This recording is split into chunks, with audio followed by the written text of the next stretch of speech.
the best. Welcome to Harish academy. ఈరోజు వార్తలు నిలిచిన జాతీయ అంతర్జాతీయ రాష్ట్రీయ అంశాల గురించి, వార్తలు నిలిచిన వ్యక్తులు, అవార్డులు, పుస్తకాలు, మరి క్రీడా సంబంధిత సమాచారం, ఒక్కొక్క అంశాన్ని వివరంగా తెలుసుకుందాం. ఈరోజు ఫస్ట్ టాపిక్ వచ్చేసి 66వ రామన్ మెగ్సెసే పురస్కారాలు.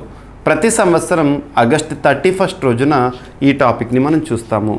ఆగస్టు 31 యొక్క ప్రత్యేకత ఏంటంటే రామన్ మెగ్సెసే జయంతి. రామన్ మెగ్సెసే అనేవారు ఫిలిప్పీన్స్ దేశ చరిత్రలో ఎప్పటికీ గుర్తుంచుకోదగిన వ్యక్తి. తను ఫిలిప్పీన్స్ దేశానికి 7వ అధ్యక్షులుగా చరిత్రలో నిలిచారు. 1953 నుండి 1957 వరకు తను అధ్యక్షులుగా పదవి బాధ్యతలు నిర్వహిస్తూనే పదవిలో ఉండగానే ఒక విమాన ప్రమాదంలో మరణించడం జరిగింది. కానీ దేశం ఎప్పటికీ కూడా గుర్తుంచుకోదగిన వ్యక్తుల్లో తను ముందు వరుసలో ఉంటాడు. అటువంటి రామన్ మెగ్సెసే గారి పేరిట 1957లోనే ఫిలిప్పీన్స్ ప్రభుత్వం ప్రారంభించిన ఒక ప్రతిష్టాత్మక పురస్కారం రామన్ మెగ్సెసే. దీన్ని ఆసియా నోబెల్ అని పిలుస్తారు. ఇక్కడ అభ్యర్థులు గుర్తుంచుకోవాల్సింది ఏంటంటే ఆసియా నోబెల్ అంటే ఆసియా ఖండానికి సంబంధించిన వ్యక్తులకు, సంస్థలకు మాత్రమే ప్రదానం చేస్తారని కాదు. అది అపోహ మాత్రమే. ఆసియా ఖండానికి సంబంధించి ఎనలేని కృషి చేసే వ్యక్తులు కానీ, సంస్థలు కానీ ప్రపంచంలో ఏ మారుమూల ఉన్నా కూడా వారికి రామన్ మెగ్సెసే పురస్కారాన్ని ఇచ్చి సత్కరించడం జరుగుతుంది. ఈ పాయింట్ గుర్తుంచుకోండి. అట్ ద సేమ్ టైం మరి మొట్టమొదటి పురస్కారాన్ని ఎప్పటి నుండి ప్రదానం చేస్తున్నారంటే 1958 నుండి. ప్రతి సంవత్సరం ఆగస్టు 31 రామన్ మెగ్సెసే జయంతి రోజున ఈ రామన్ మెగ్సెసే పురస్కారాల ప్రకటన ప్రధానోత్సవం అనేది మనం చూస్తూ ఉంటాము. గుర్తుపెట్టుకోండి, ఫిలిప్పీన్స్ మాజీ దేశ అధ్యక్షులు.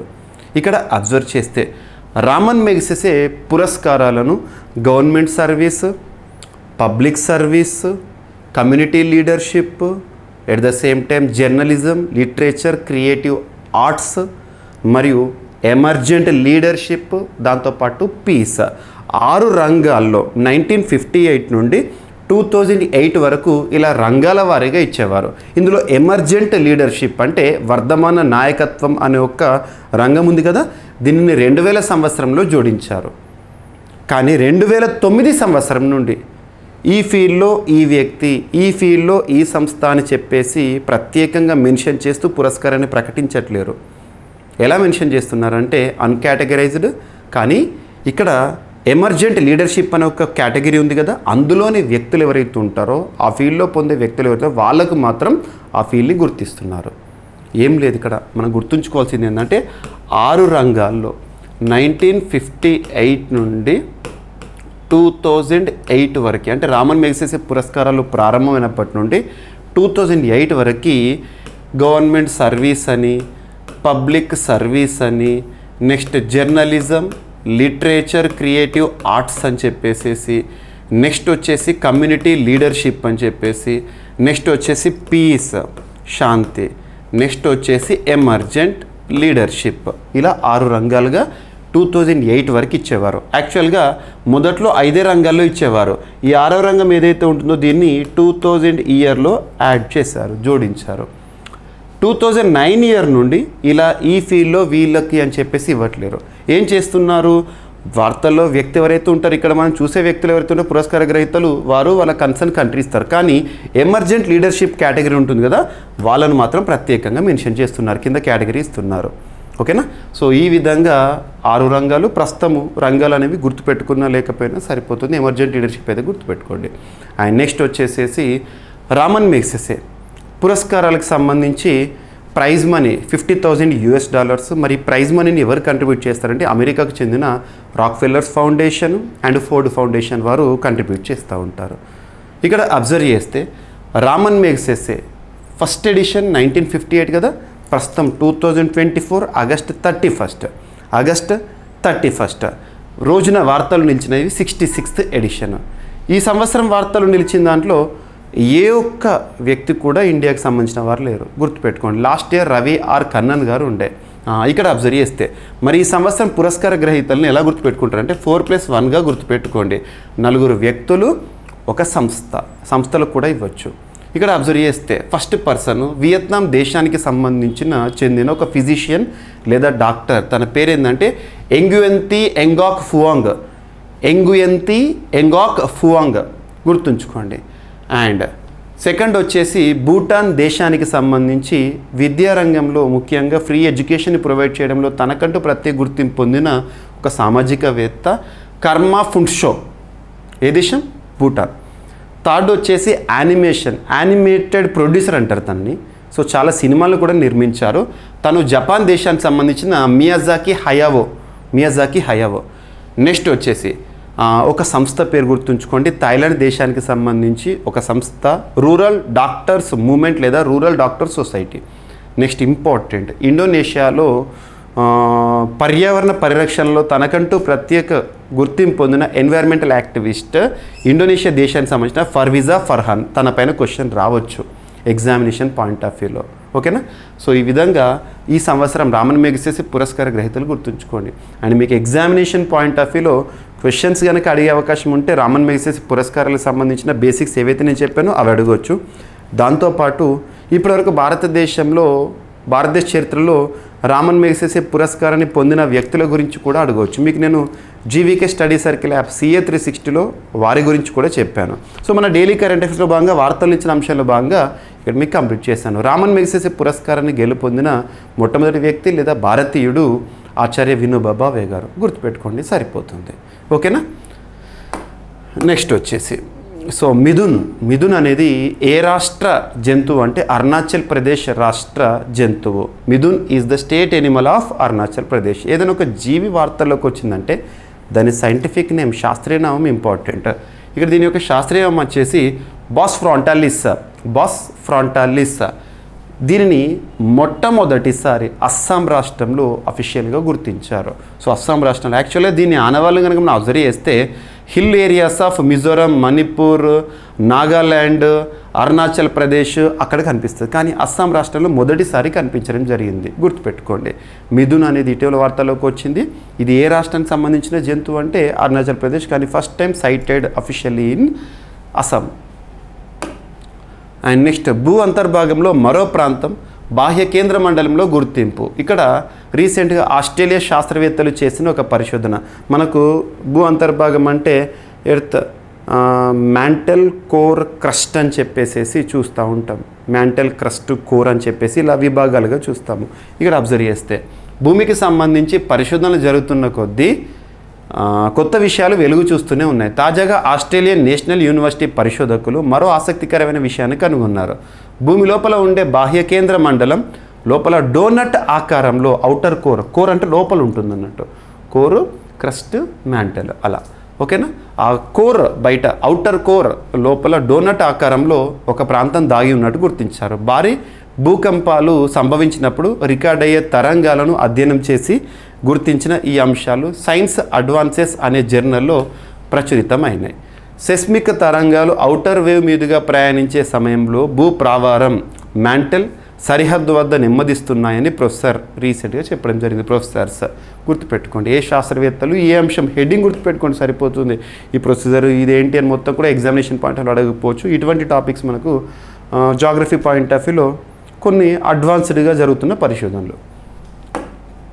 అండ్ నెక్స్ట్ వచ్చేసి ఇండియన్ ఆర్మీ, భారత త్రివిధ దళాల ఒక దళం, భారత సైనిక దళం వారు రీసెంట్గా ప్రారంభించిన ప్రాజెక్ట్ నమన్ అంటే ఏంటంటే this is Sparsh enabled service centres.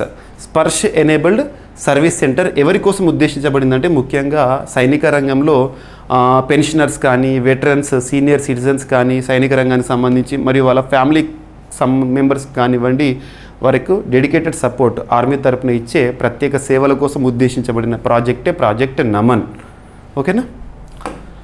And Indian air force heroic లేదా బ్రేవరీస్. మనకు ఇండియన్ ఎయిర్ ఫోర్స్ భారత వైమానిక దళంలో గుర్తింపు పొందిన చరిత్రలు నిలిచిపోయిన హీరోస్ ఎవరైతే ఉంటారో వారి గురించి మరియు ఇండియన్ ఎయిర్ ఫోర్స్ సంబంధించిన హిస్టరీ గురించి ప్రతి ఒక్కరికి తెలియాలి, చిన్న దశలోనే తెలియాలి, చిన్న పిల్లల నుండి తెలియాలని చెప్పేసి ప్రత్యేకంగా కామిక్ సిరీస్ బుక్స్ని లాంచ్ చేస్తారు. కామిక్ బుక్ సిరీస్ని ఇండియన్ ఎయిర్ ఫోర్స్ వారు.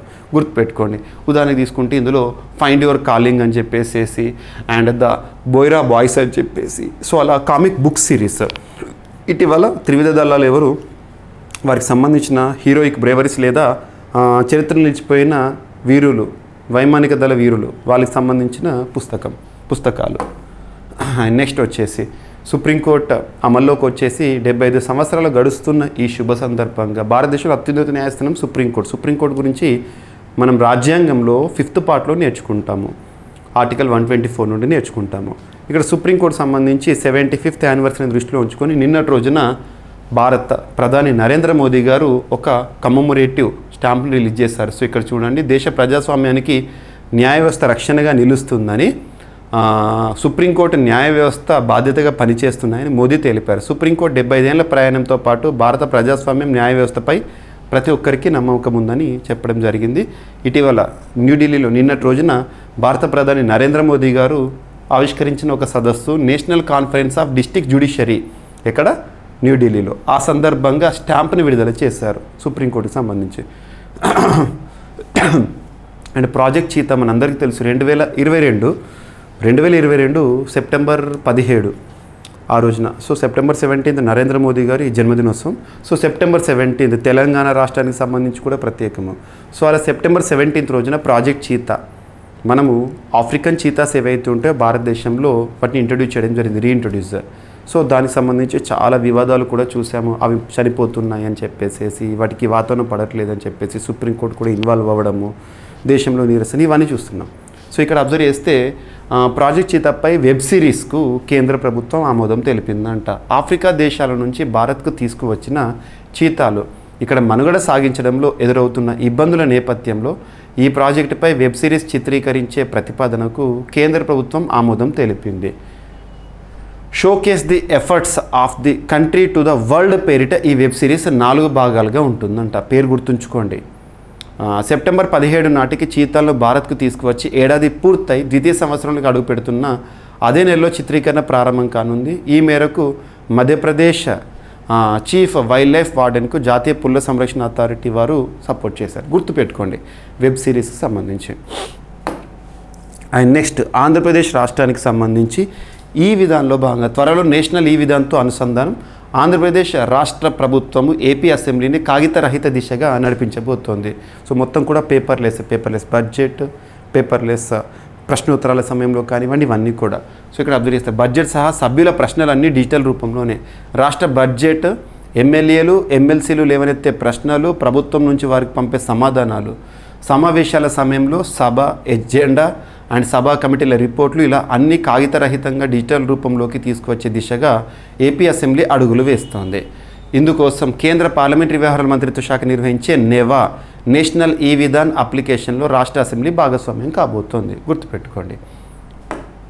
అండ్ వార్తల్లో వ్యక్తులు కనుక చూస్తే నేషనల్ సెక్యూరిటీ గార్డ్కి నూతన డీజీ, డైరెక్టర్ జనరల్గా కేంద్ర ప్రభుత్వంచే నియమించబడిన వ్యక్తి బి శ్రీనివాసన్ గారు. పేరు గుర్తుంచుకోండి. ఇటీవల సిఎస్ఎఫ్ కానీ, సిఆర్పిఎఫ్ కానీ, ఎన్హెచ్జీ కానీ వీటి యొక్క డీజీస్ వార్తలకు వస్తున్నారు. జస్ట్ గుర్తుపెట్టుకోండి. Next Paralympics. ఇటీవల ఆగస్టు 28 రోజున ప్రారంభమై సెప్టెంబర్ 8న ముగియనున్న ప్యారిస్ పారాలింపిక్స్. సో విశ్వ క్రీడలు పారాలింపిక్స్ సంబంధించి ఇక్కడ భారతదేశానికి సంబంధించి నిన్నటి వరకు మనం 4 మెడల్స్ గురించి డిస్కస్ చేసాం. ఈరోజు క్లాస్లో 5th మెడల్, సో 5వ మెడల్ సాధించడం జరిగింది. పారాలింపిక్స్లో భారత్ మరో పథకం సాధించింది. మహిళల 10 మీటర్ల ఎయిర్ పిస్టల్ SH1 షూటింగ్ విభాగంలో రుబినా ఫ్రాన్సిస్ కాంస్య పథకం కైవసం చేసుకుంది. ఇప్పటివరకు యాజ్ ఆన్ టుడే, ఈరోజు మనం సెప్టెంబర్ 1న డిస్కస్ చేస్తున్నాము. ఆగస్టు 31 వరకు టాపిక్స్ ఇవి. ఇక్కడ ఒకే ఒక స్వర్ణం వచ్చింది పారాలింపిక్స్లో ఇప్పటివరకు, అవనీ లేఖర్ గారికి. లాస్ట్ టైం వచ్చిన తనకి ఈసారి వచ్చింది. ఓకేనా? దీంతో భారత్ ఖాతాలో 5 పథకాలు వచ్చి చేరినాయి. సో ఇవి ఫ్రెండ్స్ ఈరోజు వార్తలు ఇచ్చిన అంశాలు. ఒకసారి యాప్లో చూస్తే రామన్ మెగ్సెసే పురస్కారాలు 66th అండ్ మిథున్ అస్సాంలో ఫస్ట్ టైం దాన్ని సైట్ చేశారు. అండ్ భూ అంతర్భాగంలో మరో ప్రాంతం ఉందని చెప్పేసి ఆస్ట్రేలియా శాస్త్రవేత్తల పరిశోధన. ఇండియన్ ఆర్మీకి సంబంధించి project Naman. Next Indian air force వారు మొట్టమొదటిసారి కామిక్ బుక్ సిరీస్ని లాంచ్ చేయడం జరిగింది. And Supreme Court 75th anniversary and stamp విడుదల. అండ్ ప్రాజెక్ట్ చీతాపై వెబ్ సిరీస్కు కేంద్ర ప్రభుత్వం ఆమోదము. నెక్స్ట్ కాగితం రహిత దిశగా ఏపీ అసెంబ్లీ అండ్ నేషనల్ ఈ విధాన్తో అనుసంధానము. నెక్స్ట్ బి శ్రీనివాసన్ గారు ఎన్ఎస్జీ నేషనల్ సెక్యూరిటీ గార్డ్కి నూతన director general R DG. And Paris పారాలింపిక్స్లో భారత సాధించిన పథకాల సంఖ్య 5కు చేరింది, గుర్తుపెట్టుకోండి. సో రుబీనా ఫ్రాన్సిస్ రీసెంట్గా. సో ఇవి ఫ్రెండ్స్ ఈరోజు వార్తలు నిలిచిన అంశాలు. మిస్లేనియస్ అంశాలు ఏమైనా మిగిలిపోతే రేపటి క్లాస్లో జోడించి మరొకసారి నేర్చుకుందాం. రేపు కలుద్దాం. Thank you.